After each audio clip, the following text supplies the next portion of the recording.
My name is Diane Wilson, 32 years old, and until last month, I was just a financial analyst at Teknova. That changed when I found myself alone in Marcus Reynolds' office, staring at a cap table that would have stolen millions from our investors and employees. When I hit delete, I had no idea it would end with me taking his job. Sometimes the most terrifying decisions lead to the most incredible opportunities. Nobody plans to become a corporate whistleblower, but integrity pushed me to that delete button. Let me know where you're watching from in the comments. Hit subscribe and stick around to hear how I went from nearly getting fired to becoming the youngest VP in company history. When I first joined Teknova 3 years ago, it felt like winning the career lottery. After finishing my MBA and struggling through 2 uninspiring jobs at larger corporations, landing a role at a promising AI startup was exactly the fresh start I needed. Teknova had everything a young finance professional could want: innovative technology, rapid growth, and a culture that seemed to value both ambition and authenticity. The company developed conversational AI for customer service, and we were growing fast. Our offices in downtown Seattle had that perfect startup vibe: open spaces, collaborative zones, and just enough structure to be professional without feeling corporate. My colleagues were brilliant, passionate, and surprisingly friendly. No cutthroat politics, just talented people united by a shared mission. I started as a financial analyst responsible for tracking expenses and preparing basic reports.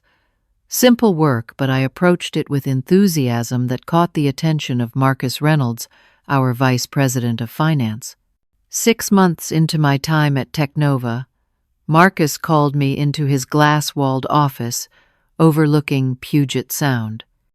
"Diane, your quarterly variance analysis impressed me," he said, leaning back in his ergonomic chair. "Most juniors miss those seasonal patterns in our cloud computing expenses. You caught something even I overlooked." I remember feeling a rush of pride. Marcus was something of a legend in Seattle's tech finance circles. 45, impeccably dressed with an MBA from Wharton and experience at 2 successful exits. He had the confidence that comes from repeated success and the sharp intelligence that commands respect. "I need someone detail-oriented and discreet for our Series B preparation," Marcus continued. "Would you be interested in becoming my financial analysis assistant for the fundraising round?" This was a huge opportunity. Series B funding would take Teknova from promising startup to established player, potentially raising over $50 million. Working directly with the VP of Finance would put me on a fast track I never expected so early in my career. "Absolutely," I responded, trying to contain my excitement. "I'd be honored." Over the next few weeks, Marcus took me under his wing. He explained the intricacies of venture capital financing, equity structures, and valuation methodologies. We worked late preparing financial projections and competitor analyses. He introduced me to terms like liquidation preference, anti-dilution provisions, and participation caps that my MBA classes had only touched upon theoretically.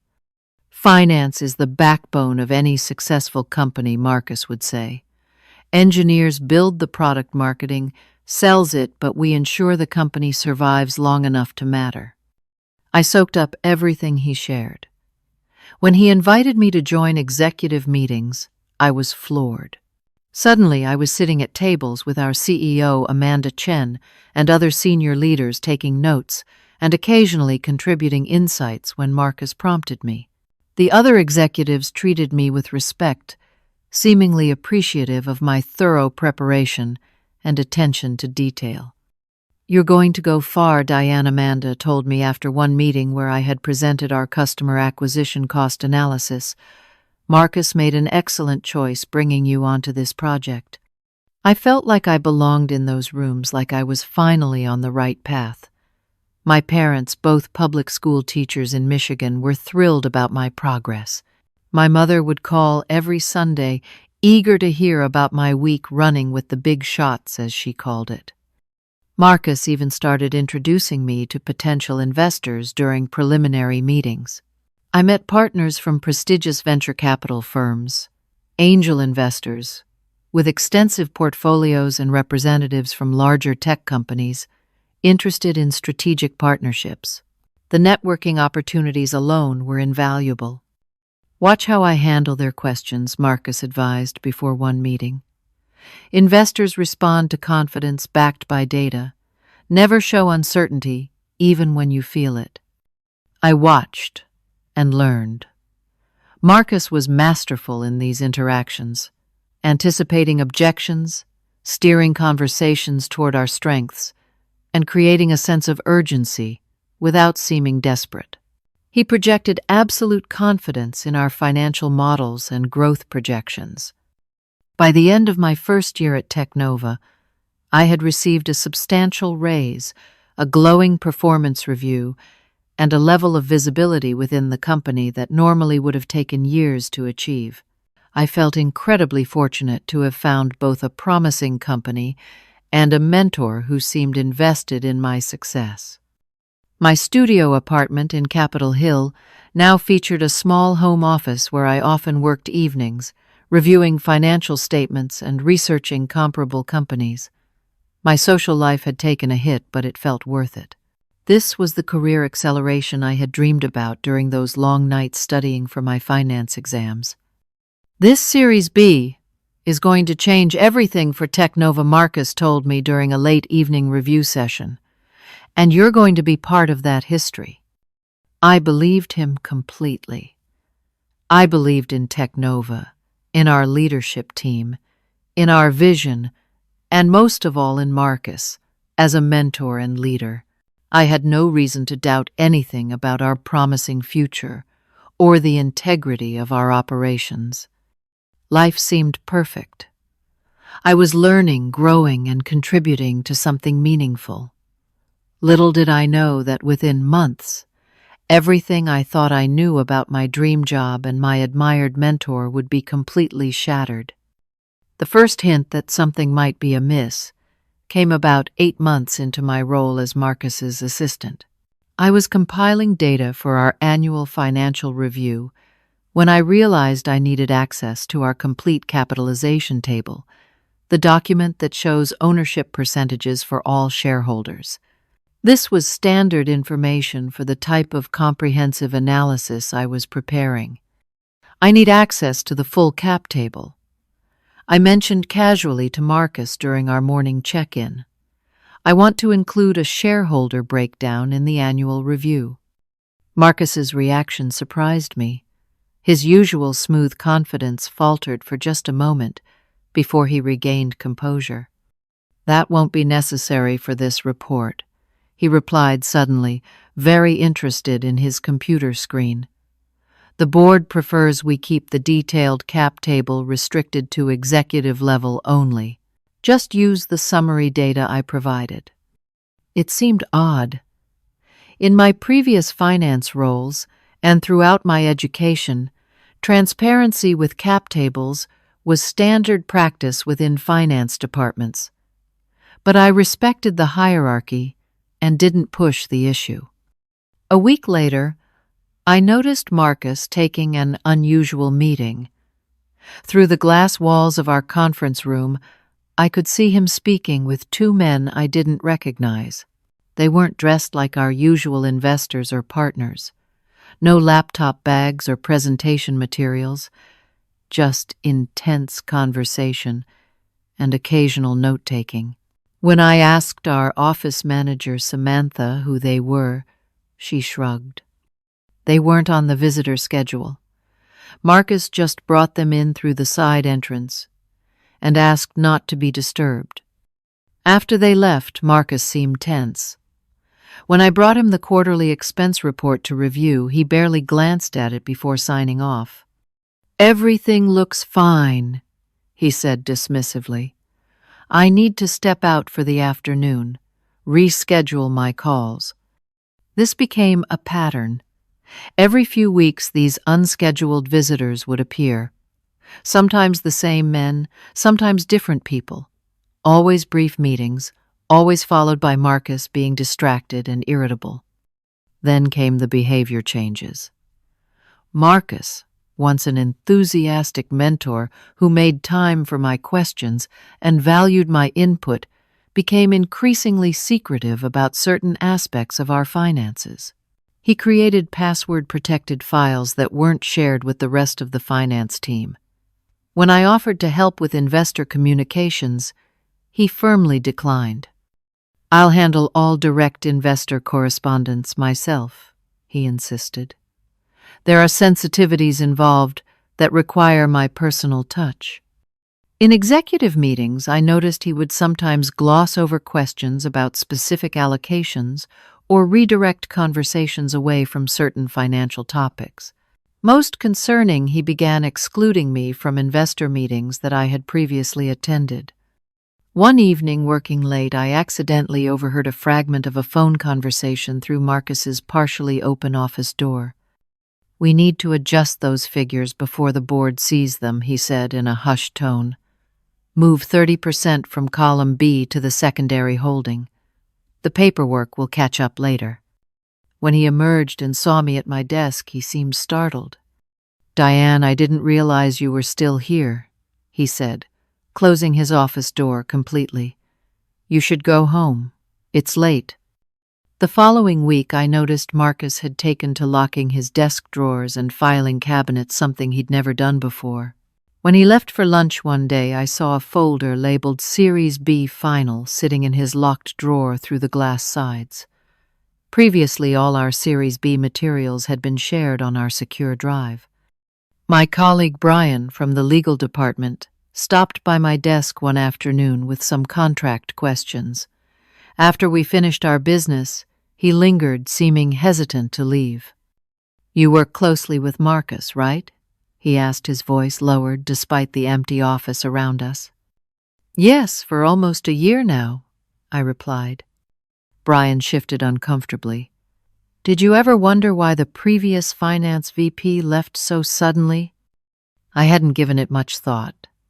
It happened before I joined Teknova. "She resigned for personal reasons," I thought I said. Brian shook his head slightly. "That's the official story. But Lauren left without any notice. No transition period. No goodbye party. One day she was here, the next she was gone, and nobody was allowed to contact her." He paused. "And 3 weeks later, all our financial statements were restated for the previous 2 quarters. This conversation left me unsettled. That night I couldn't sleep, replaying all the small inconsistencies I'd noticed in Marcus's behavior. The secret meetings, the password-protected files, the locked drawers, the hushed phone calls. I tried to rationalize it all. Maybe these were normal practices for a company preparing for a major funding round. Maybe Marcus was just being extra cautious with sensitive information. Maybe Brian was exaggerating about the previous VP. But my finance training had taught me to trust patterns, not coincidences. And a pattern was definitely emerging. The final alarm bell rang when Marcus announced he was restructuring our department. My role would change, with more focus on operational budgeting and less involvement in investor relations and fundraising preparation. This made no sense given my performance and the approaching Series B. "I need you focusing on internal matters," Marcus explained during a brief meeting. "We're bringing in a specialist consultant for the Series B work." This consultant, Nicholas Parker, arrived the following week. He took over what had been my responsibilities, working closely with Marcus behind closed doors. Nicholas barely acknowledged the rest of the finance team arriving late, leaving early and keeping to himself. One afternoon, I overheard Nicholas and Marcus arguing in the conference room. "These numbers don't match what you told me initially," Nicholas said, sounding frustrated. "Just make the documents match the terms we discussed," Marcus replied sharply. That's what you're being paid for." I walked away quickly before they noticed me, my heart racing. Something was definitely wrong, and I couldn't ignore it any longer. The mentor I had admired and trusted was hiding something, potentially something serious. And whatever it was, it involved our company's financial future and the upcoming Series B round. I faced a difficult choice: continue as if everything was normal and focus on my new reduced responsibilities, or investigate what Marcus might be hiding. My career at Technova, and possibly beyond, hung in the balance. After a restless weekend, weighing my options, I made my decision. I would find out what was happening with our finances before the Series B round closed. If something unethical or illegal was occurring, I couldn't be complicit through inaction. Little did I know this decision would lead to the most challenging and ultimately transformative period of my professional life.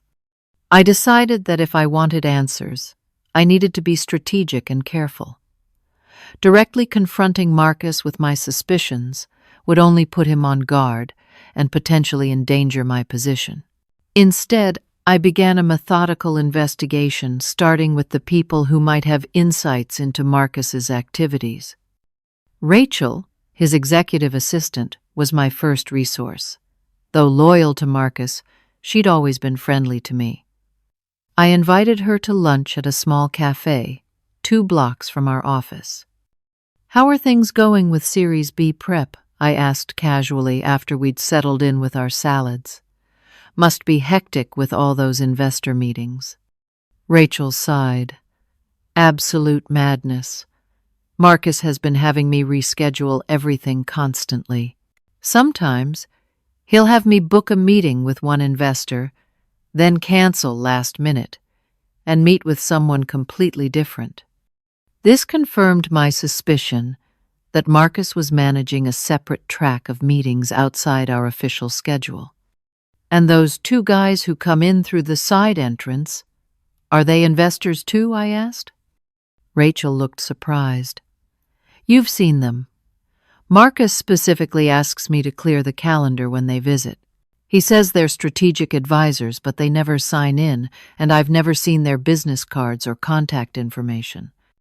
I kept the conversation light, but mentally filed away every detail Rachel shared. Most importantly, I learned Marcus had been asking her to courier documents to a law firm I'd never heard of, one that wasn't our official corporate counsel. My next step was reaching out to Jessica, a former senior accountant who had left Technova about 6 months earlier. I found her on LinkedIn and suggested a casual coffee to catch up and get career advice. We met at a Starbucks near her new workplace. After some polite small talk, I guided the conversation toward her departure. "I was surprised when you left so suddenly," I said. "You always seemed to enjoy working at Technova." Jessica glanced around before leaning forward. "I did love it there, but things got uncomfortable in the finance department." "With Marcus," I prompted. She nodded. "I noticed discrepancies in some of our financial reporting. Small things at first: expenses categorized oddly, revenues recognized earlier than they should have been. When I brought it up to Marcus, he explained it away as standard startup accounting flexibility." "But you didn't buy that explanation," I guessed. "No. And when I kept asking questions, he became hostile. Suddenly, my work was being criticized, my methods questioned. He started excluding me from meetings I should have been in. Eventually, I got the message and found another position. This pattern matched exactly what was beginning to happen to me. I shared some of my observations without revealing my suspicions entirely. "Be careful, Diane," Jessica warned as we parted. "Marcus can be vindictive when he feels threatened." Armed with this information, I began the most risky part of my investigation. I needed to see the documents Marcus was keeping private. I started staying late long after most employees had gone home. Technova, like many startups, had an open culture where people often worked unusual hours, so my presence didn't raise eyebrows with the security team. One evening I caught a breakthrough. Marcus had rushed out for a dinner with potential investors, leaving in such a hurry that he forgot to lock his file cabinet. I seized the opportunity, quickly scanning through the folders until I found one labeled Cap Table Series B Confidential. Inside were printouts of two distinct capitalization tables. One matched the summary data I'd seen before, showing standard ownership distribution between founders, employees, and investors. The second, labeled Actual, told a completely different story. In this version, ownership percentages had been subtly shifted. Small reductions, 1 to 2% each, had been taken from early investors and employee stock pools. These small percentages, seemingly insignificant in isolation, cumulatively represented a substantial amount of equity that had been reallocated to a holding company I didn't recognize, Meridian Strategic Partners. I quickly took photos of both documents with my phone, my hands shaking with adrenaline. I had just returned everything to its place when I heard voices approaching the finance department. I grabbed my laptop and moved to a common area, pretending to be working on routine analysis, when Marcus and two investors walked by. The next day I did some research on Meridian Strategic Partners. It was nearly impossible to find information about this entity. It had been incorporated in Delaware just 6 months earlier with minimal public records. The listed address was a virtual office space, and the only named principal was a lawyer who appeared to specialize in creating anonymous corporate structures. I needed more evidence. I set up a system alert on my computer that would notify me when certain financial documents were modified or printed. 3 days later, I received an alert that the Series B investment memorandum had been printed from Marcus's computer. I made my way to our shared department printer and found the still warm documents waiting in the tray. Glancing around to ensure no one was watching, I quickly flipped through them. There, in black and white, was confirmation of my worst suspicions. The investment memorandum contained cap table projections showing Meridian Strategic Partners receiving preferential terms not disclosed to other investors. Most damning, the document included an appendix listing the beneficial owners of Meridian. Marcus Reynolds held a 90% interest. He had created a shell company and was using it to siphon equity from other stakeholders.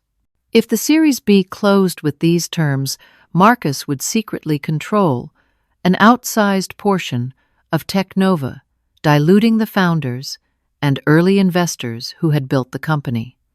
The scheme was both brilliant and despicable.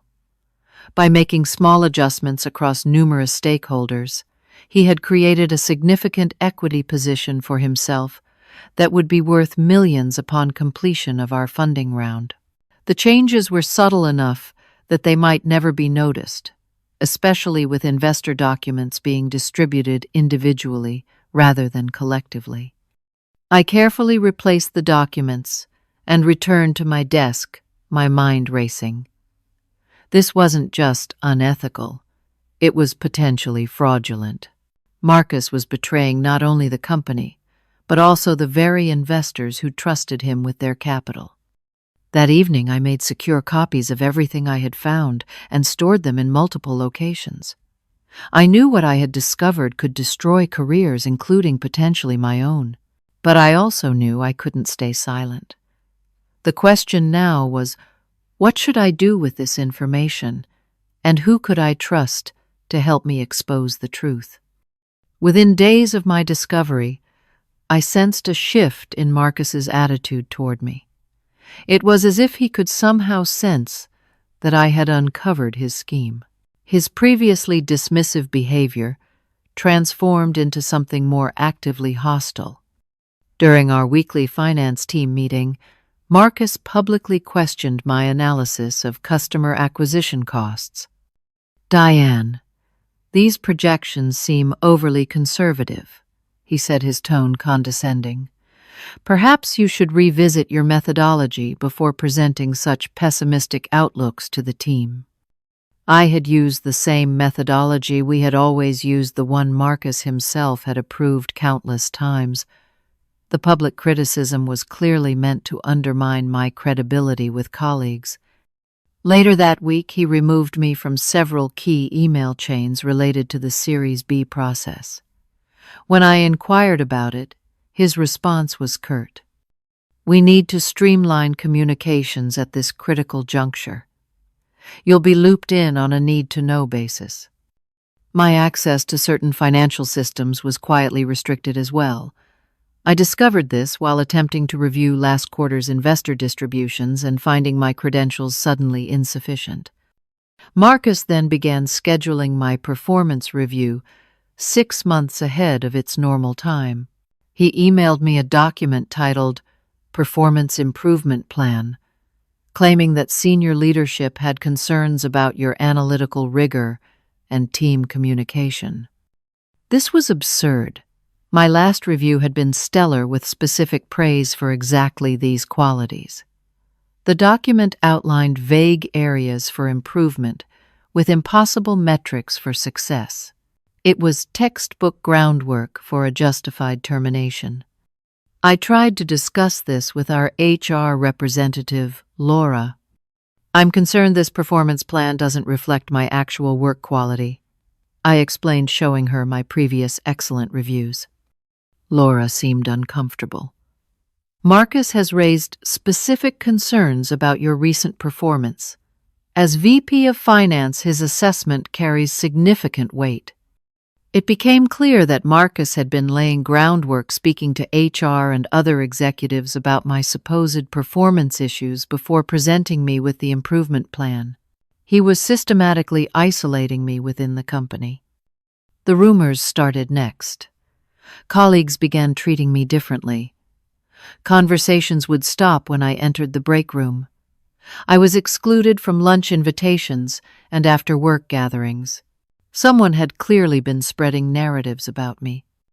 Brian from legal confirmed this during a chance encounter in the parking garage. "People are saying you've been difficult to work with on the Series B prep," he said quietly, "that you've been challenging Marcus's authority and missing deadlines." "None of that is true," I insisted. "I figured as much," Brian replied. "Marcus did the same thing to Lauren before she left. Just watch your back." I decided I needed to speak directly with our CEO, Amanda. I attempted to schedule a meeting, but her calendar was completely blocked. I sent an email requesting just 15 minutes to discuss a sensitive matter regarding our fundraising process. Her response came quickly. "All Series B matters should be directed through Marcus. He has my complete confidence in managing this process."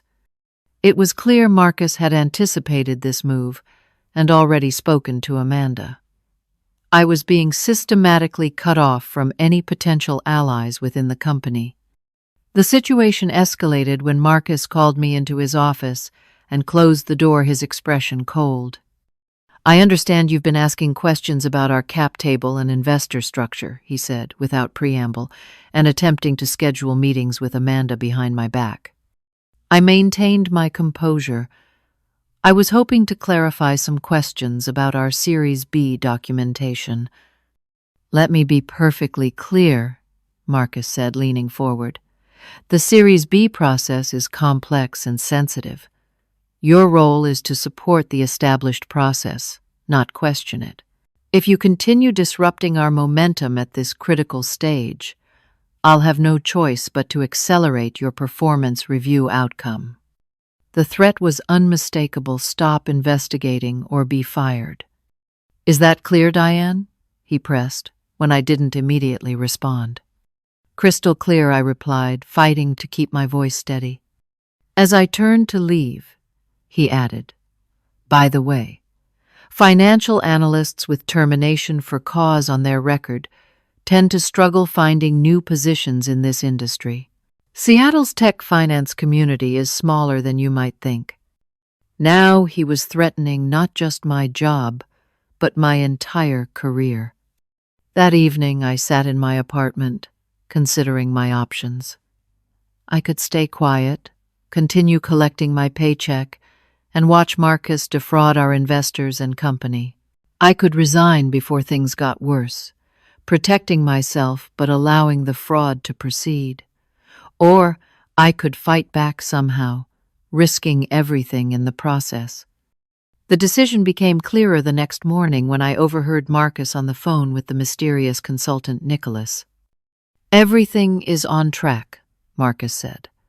"The final cap table will be submitted tomorrow after the CEO's celebration event. By Monday, the new structure will be locked in and the money will begin transferring." Tomorrow. The timeline suddenly compressed, forcing my hand. Whatever I was going to do, it needed to happen immediately. I spent the day observing Marcus carefully, noting that he was finalizing the fraudulent cap table documents and preparing them for submission.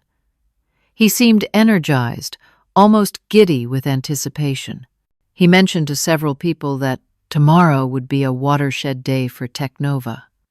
That afternoon, Marcus summoned me to his office again. "You'll be attending Amanda's celebration event tomorrow," he informed me. "I want you visible and supportive. All senior staff need to present a united front for the investors who will be there." His eyes narrowed slightly. "And Diane, I hope our conversation yesterday clarified expectations. The Series B closing is the culmination of tremendous work by many people. It would be tragic for anyone to disrupt it due to misunderstandings." I nodded and assured him I understood completely. As I walked back to my desk, a strange calm settled over me. Marcus clearly wanted me visible at the event to monitor my behavior and ensure I didn't speak privately with any investors. He was keeping his potential problem close. But in doing so, he was also giving me one final opportunity to access the truth. I just needed to find the right moment and summon the courage to act. Amanda's celebration party was scheduled for 6 o'clock the following evening at Technova's headquarters. The executive floor had been transformed with catering cocktails and subtle decorations that conveyed success without ostentation. Perfect for reassuring investors that their money would be spent judiciously.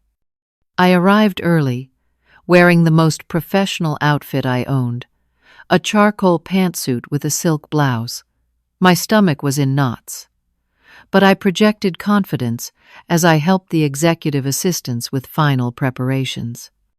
Marcus arrived shortly after, impeccably dressed as always. He gave me a warning glance before turning on his charm for the arriving guests. I watched him work the room, shaking hands with investors and clapping the shoulders of fellow executives. No one would suspect that beneath his confident smile lay a scheme to defraud everyone present.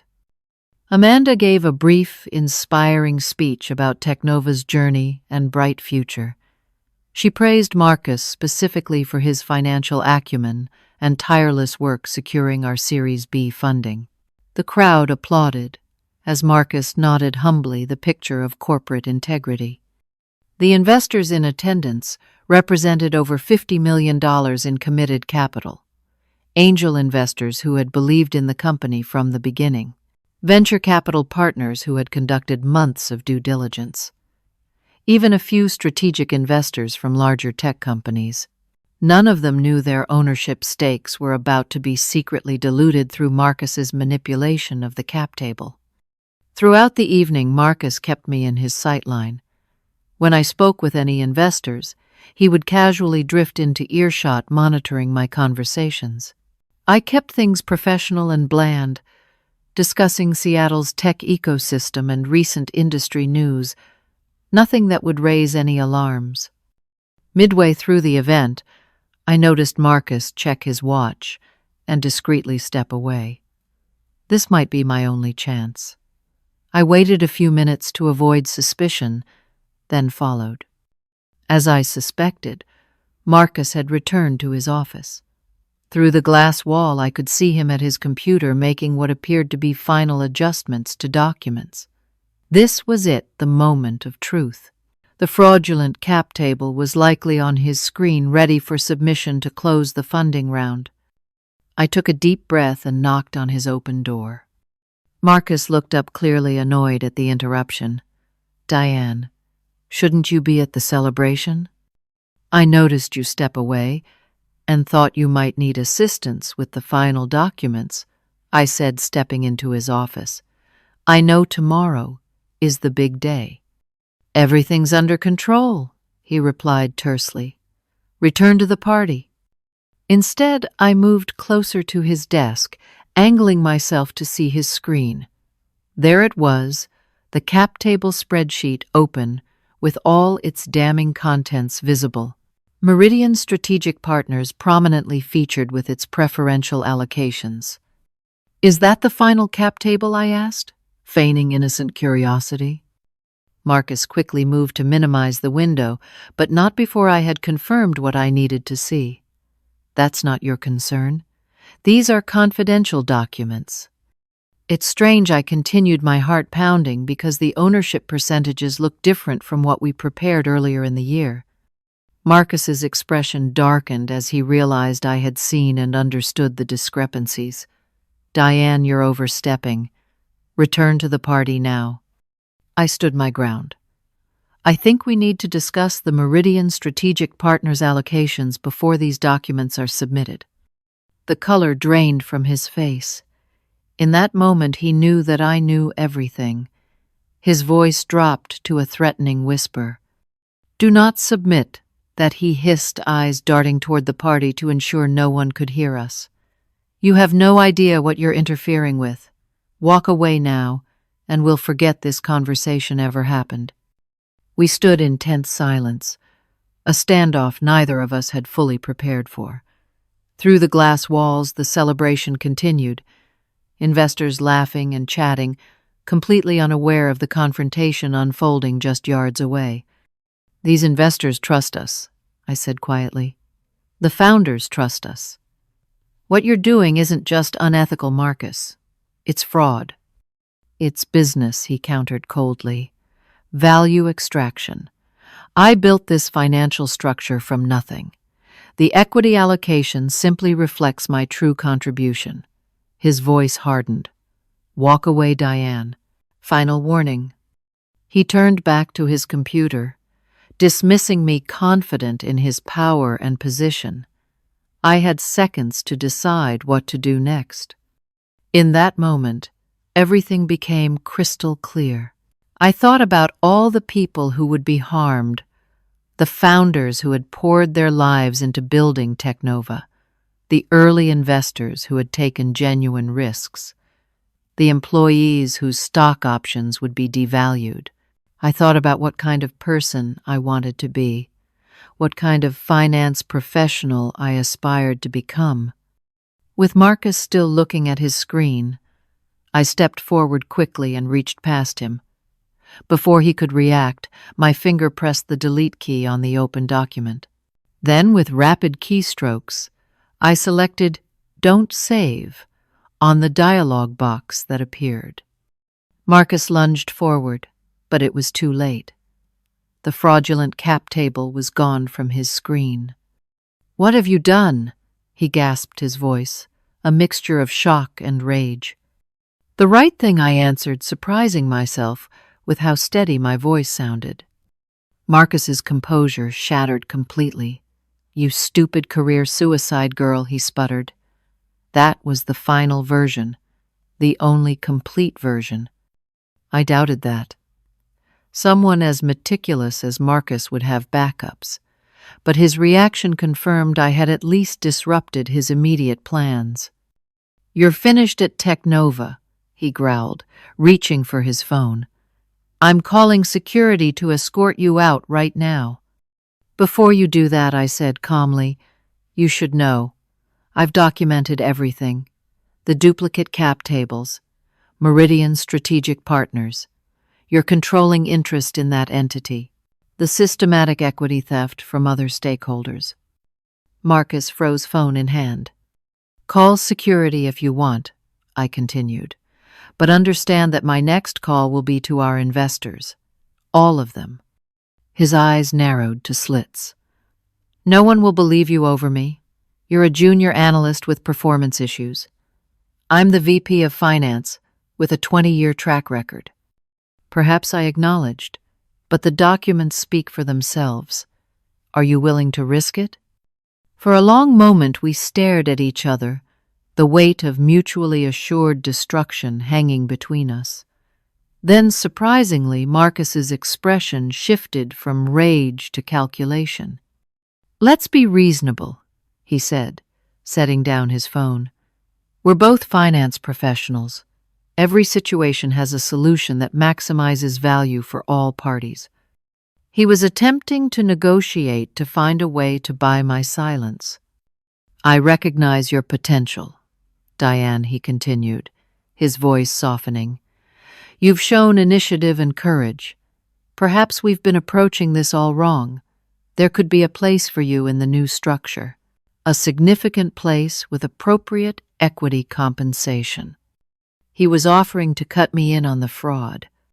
"I'm not interested," I replied firmly. "Don't be hasty," he pressed. "We're talking about millions in potential upside. Everyone adjusts cap tables before closing. This is simply how the game is played at our level." I shook my head. "Not interested, Marcus." His facade of reasonableness evaporated instantly. "Then you're even more foolish than I thought. Enjoy being blackballed from every finance job in this city. I'll make sure of it personally." Before I could respond, we were interrupted by Amanda appearing at the office door.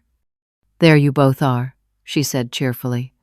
"The investors are asking for an update on tomorrow's closing process. Marcus, would you mind sharing a few words?" Marcus instantly transformed back into the smooth, confident executive. "Of course," he replied with a practiced smile, just finishing up some details with Diane. As he followed Amanda back to the party, he shot me a final threatening glance. The message was clear: this wasn't over. I remained in his office, my mind racing. I had bought some time by deleting the document, but Marcus would undoubtedly have backups. I had hours, not days, to act before he could reconstitute his fraudulent cap table and proceed with the closing. The confrontation had clarified one thing. There was no middle ground, no compromise to be reached. Either Marcus would succeed with his fraud, or I would stop him. One of our careers at Technova was about to end. With that realization, I knew exactly what I needed to do next, and who I needed to contact immediately.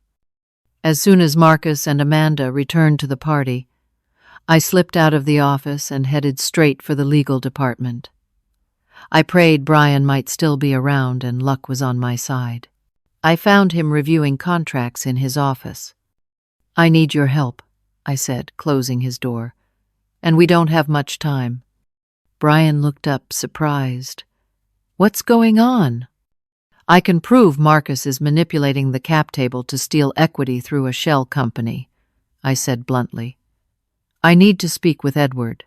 Edward Miller was Technova's general counsel, a serious ethical attorney who reported directly to the board.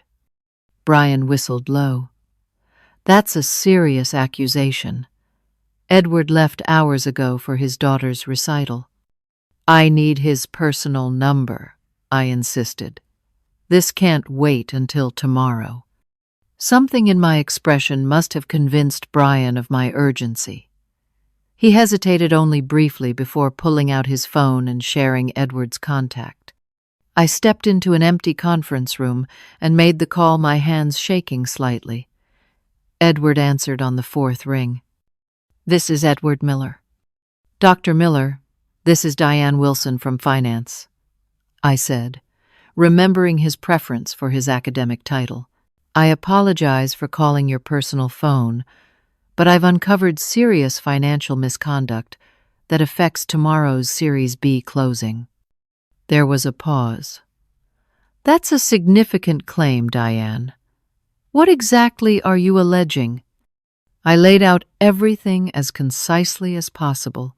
The duplicate cap tables, Meridian Strategic Partners Marcus's ownership of that entity, and the systematic theft of equity from other stakeholders. Do you have documentation? Edward asked, his tone now deadly serious. Yes. Multiple forms of evidence. Have you confronted Marcus with this? Just now. He threatened my career and then offered to include me in the scheme. I heard Edward take a deep breath. Where are you right now? At the office. The celebration party is still ongoing. Stay there. I'm coming in. Don't speak to anyone else about this, especially Marcus. And Diane, make copies of your evidence immediately. I spent the next 45 minutes gathering all my documentation and organizing it chronologically. I created a comprehensive file showing how Marcus had systematically altered the cap table over time, shifting equity to his shell company in small, easily overlooked increments. By 4:30, Edward had arrived looking grave in casual clothes rather than his usual suit.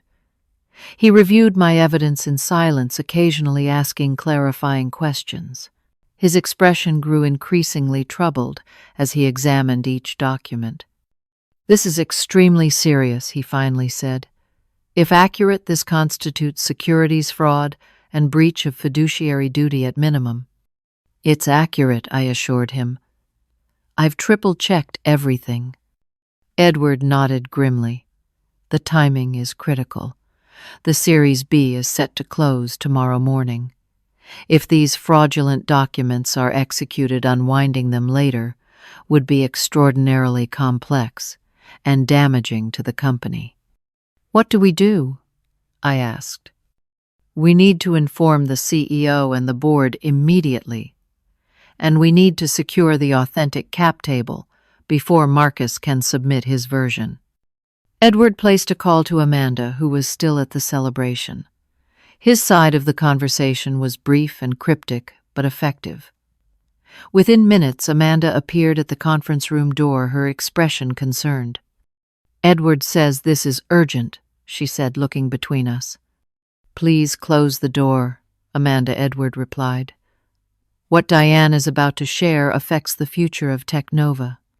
I walked Amanda through my findings, showing her the documentary evidence of Marcus's scheme. As the implications sank, in her professional composure cracked. That son of a, she muttered, then caught herself. How could he do this? How long has this been happening? Based on the documentation, approximately 8 months, I replied, coinciding with the departure of the previous VP of Finance. Amanda's eyes widened in realization. Lauren raised concerns about financial irregularities before she left. Marcus convinced me she was being paranoid and territorial. Edward checked his watch. It's 4:45. We need to act now. The investors are still here, correct? Amanda nodded. Most of them. They're networking before heading to dinner reservations. Good, Edward said decisively. We need to gather the primary Series B participants immediately. Boardroom 5 minutes. Amanda, can you make that happen discreetly? She was already heading for the door.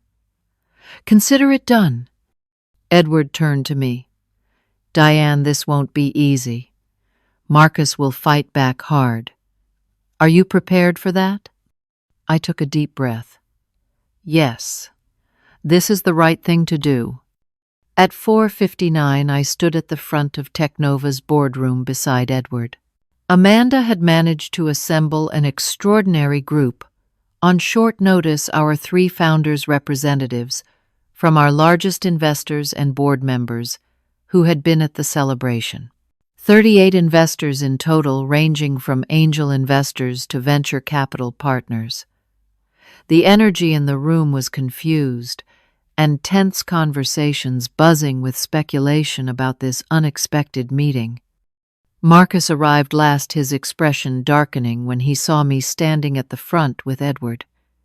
He took a seat at the back, arms crossed defensively. As the clock hit 5 o'clock, exactly, the boardroom doors opened once more. Brian entered with a large binder which he placed before Edward. "Thank you all for coming on such short notice," Amanda began. "An urgent matter has been brought to our attention that affects the Series B closing scheduled for tomorrow." She nodded to Edward, who stepped forward. "As General Counsel, I have a fiduciary duty to act when presented with evidence of financial impropriety," he stated formally. He held up the binder Brian had delivered. "This contains documentation indicating that the capitalization table prepared for our Series B closing has been systematically manipulated to misrepresent ownership allocations." A wave of murmurs swept through the room. Marcus shifted in his chair but remained silent. Edward continued, his voice measured and precise.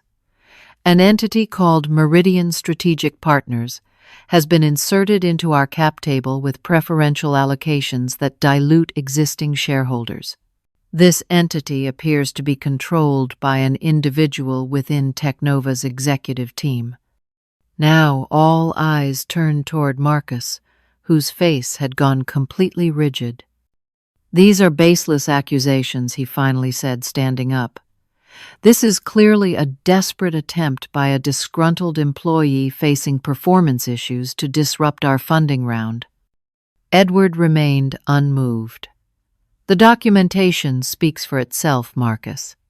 As of 5 o'clock today, I have officially notified the board of these concerns, which triggers our corporate governance protocols.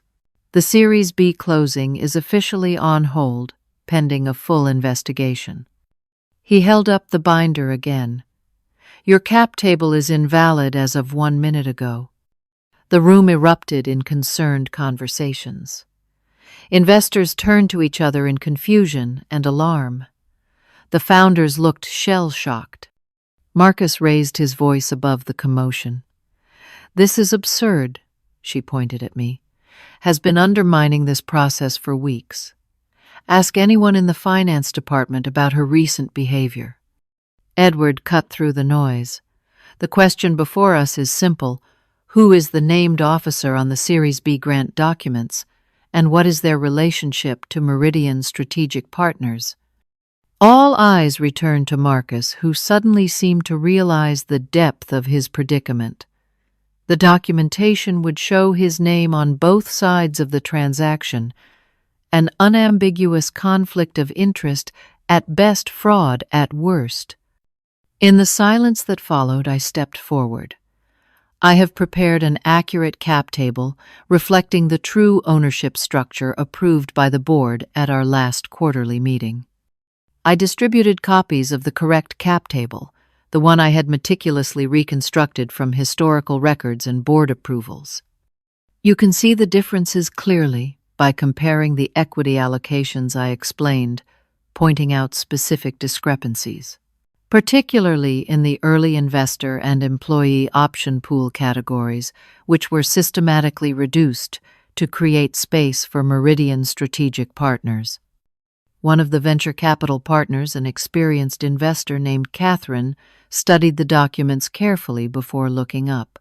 "If these allegations are accurate, this constitutes a material misrepresentation that would invalidate our investment terms." "Precisely," Edward confirmed, "which is why we've halted the process before execution." Marcus made one last attempt to regain control. "This is a simple misunderstanding that's being blown out of proportion. Let me explain the strategic rationale behind Meridian's inclusion." But it was too late. The evidence was too clear, the deception too obvious once exposed. As Marcus spoke, I could see the investors' expressions hardening with each attempted explanation. Finally, James Peterson, our lead Series B investor, stood up. "I think we've heard enough. Amanda, Edward, I suggest we adjourn this meeting and reconvene tomorrow after your team has had time to address this situation internally. Our term sheet remains valid for 30 days, but we'll need absolute clarity on the cap table before proceeding." Amanda nodded gratefully. "Thank you for your understanding. I assure you this matter will be addressed immediately and transparently." As the room emptied, Marcus remained seated, staring straight ahead. His perfect fraud had collapsed in the span of 1 hour, his carefully constructed facade of integrity shattered. Amanda approached him, her voice low but firm. "My office, now." As they left, Edward turned to me. "That was exceptionally brave, Diane. Not many would have had the courage to stand up as you did." "What happens now?" I asked, suddenly exhausted, as the adrenaline began to fade. "Now," Edward said with a slight smile, "we rebuild. And I suspect you'll have a significant role in that process." I hadn't fully appreciated until that moment just how completely everything was about to change for Technova and for me. The 24 hours following that dramatic boardroom confrontation were a whirlwind. Marcus was immediately placed on administrative leave, pending a full investigation, though the outcome was a foregone conclusion given the overwhelming evidence. Security escorted him from the building that very evening, his access badges and credentials deactivated. Amanda called an emergency executive meeting that lasted until midnight. The mood was somber as the implications of Marcus's fraud became clear. Not only had he attempted to steal millions in equity value, but his actions had put our entire Series B round at risk, potentially endangering the company's future. "We need someone to step in immediately," Amanda said, looking around the table. "Someone who understands our financials and has the trust of our investors." All eyes turned to me. "Would you be willing to serve as acting VP of Finance while we navigate this crisis?" Amanda asked me directly. The request was shocking. I had been a financial analyst just hours ago. Now I was being asked to step into an executive role at a critical juncture. Yes, I finally managed. "I'll do whatever the company needs." "Good," Amanda said with a nod. "Because what we need right now is someone with unquestionable integrity who knows where all the financial bodies are buried." The next morning was a blur of activity. I worked with Edward to reconstruct the proper financial documentation for the Series B. We contacted every investor individually, explaining the situation with complete transparency. To my surprise, their response was largely positive. They appreciated the company's swift action and commitment to ethical conduct. James Peterson, our lead investor, was particularly supportive. "Every startup faces crises," he told me during our call. "What defines a company is how they handle those moments. Technova passed this test with flying colors, thanks largely to your courage, Diane." By 5 o'clock that afternoon, we had rescheduled the Series B closing for the following week, with revised documentation that accurately reflected everyone's ownership stakes. The company would survive, though we had much work to do to restore complete trust. In the days that followed, we learned more about the extent of Marcus's deception. An outside accounting firm discovered additional financial irregularities, including inflated revenue projections and hidden expenses. Marcus had been constructing an elaborate house of cards, gambling that the Series B funding would cover any shortfalls before they were discovered. 2 weeks after the confrontation, Amanda called me into her office. "The board met yesterday," she said without preamble. "They voted unanimously to offer you the permanent position of Vice President of Finance." I sat in stunned silence. "You've earned this." Diane Amanda continued. Not just by uncovering the fraud, but by how you've handled the aftermath. You've rebuilt investor confidence, corrected our financials, and shown remarkable leadership during a crisis. I don't know what to say, I admitted. Say yes, she replied with a smile. We need you. And so just 3 years after joining Technova as a junior financial analyst, I became its vice president of finance. At 32, I was the youngest executive in the company's history and one of the few women in a senior finance role in Seattle's tech scene. My first official act was to rebuild the finance department with transparency as its guiding principle. I created systems where financial information was properly shared and reviewed, eliminating the information silos Marcus had used to conceal his activities. I reached out to Jessica, the accountant who had left after questioning Marcus's practices, and invited her to return as our controller with expanded responsibilities. She accepted, bringing valuable institutional knowledge back to our team. We successfully closed our Series B round, raising $65 million on honest terms that fairly represented everyone's contributions and ownership. The funding allowed us to accelerate our product development and expand into new markets. As for Marcus, the company pursued legal action, resulting in a settlement that included full disgorgement of his Technova equity and a bar from serving as an officer in publicly traded companies for 5 years. Last I heard, he had relocated to another state, attempting to rebuild his career far from the scene of his disgrace. The experience transformed me in ways I never anticipated. The shy, eager-to-please financial analyst was gone, replaced by a confident executive who understood that true leadership requires moral courage as much as technical skill. My personal life changed dramatically as well.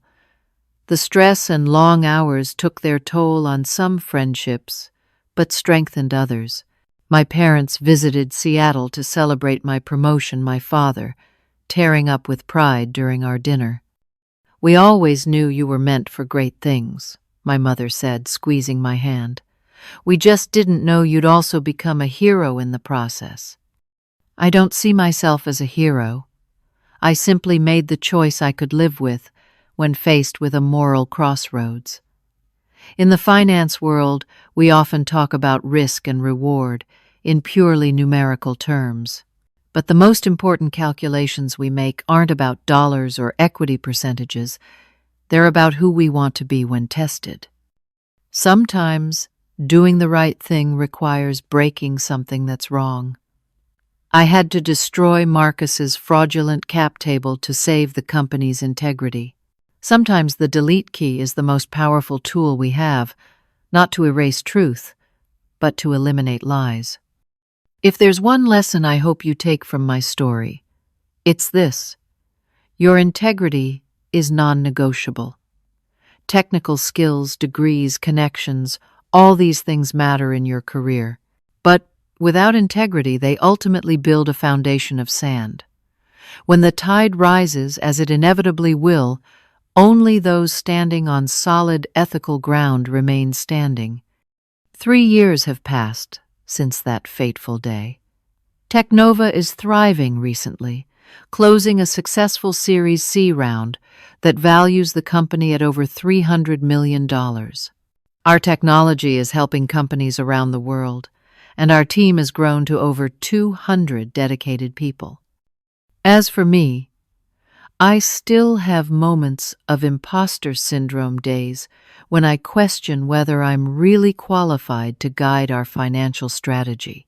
But then I remember that qualifications aren't just about expertise, they're about courage, integrity, and the willingness to stand up for what's right, even when it's frightening. What about you? Have you ever faced an ethical dilemma in your career? How did you handle it? I would love to hear your stories in the comments below. Sometimes knowing we're not alone in these challenges gives us the strength to make difficult choices. And if you found value in my experience, please like this video, subscribe to the channel, and share it with someone who might need to hear that doing the right thing, even when it's hard, is always worth it in the end. Thank you for listening, and remember that your most important asset isn't on any balance sheet. It's the integrity you bring to every decision you make.